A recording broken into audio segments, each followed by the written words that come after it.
Majina anaitwa Mhudumia Zame, ni jioni wa viti maalum. Tupo katika ziara leo katika kata ya Buza.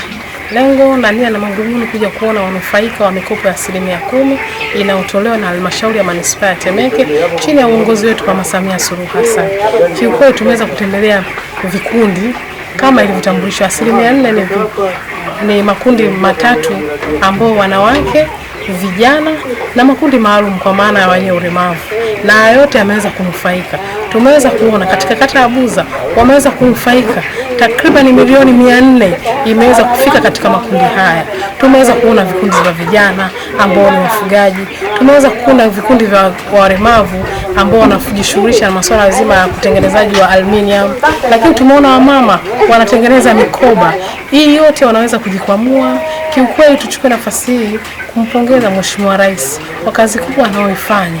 Lengo na madhumuni kuhakikisha kila Mtanzania anaweza kujikwamua kiuchumi, na tumeweza kuona kwa vitendo.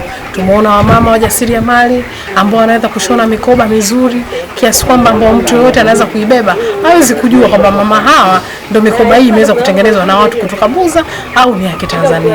Lakini tumeona vijana wameweza kujiajiri wenyewe, wameweza kusomea fani nzuri ya ufugaji na hatimaye wameweza kupewa takriban milioni 35. Wameweza kuingiza vifaranga na wanafuga kisasa, hamna homa za magonjwa kuhusiana na vifo kwa sababu wanafuga kisasa, hakuna malanda, wanatumia keji. Yote ni jitihada za Mheshimiwa wetu Rais.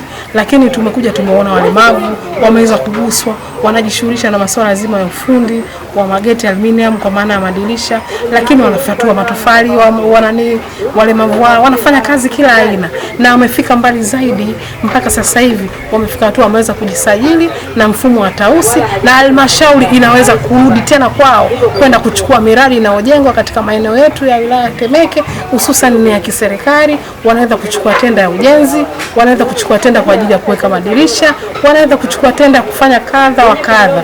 Kwa hiyo nichukue nafasi hii kumpongeza jitihada kubwa anazozifanya Mheshimiwa Rais. Kweli Mama Samia anafanya kazi kubwa, tumpe moyo, tumpe nguvu ya kuweza. Mimi kama diwani, lakini pia ni mwananchi wa wilaya hii ya Temeke, wengi wanaweza kumsifu kwa mazuri yake. Kama unatakiwa mtu umsifie wakati yuko hai. Sisi wakazi wa Buza, hasa katika manispaa ya Temeke, Mama Samia amefanya mazuri na ameweza kufanya safi. Kazi na utu, tunasonga mbele. Asante sana.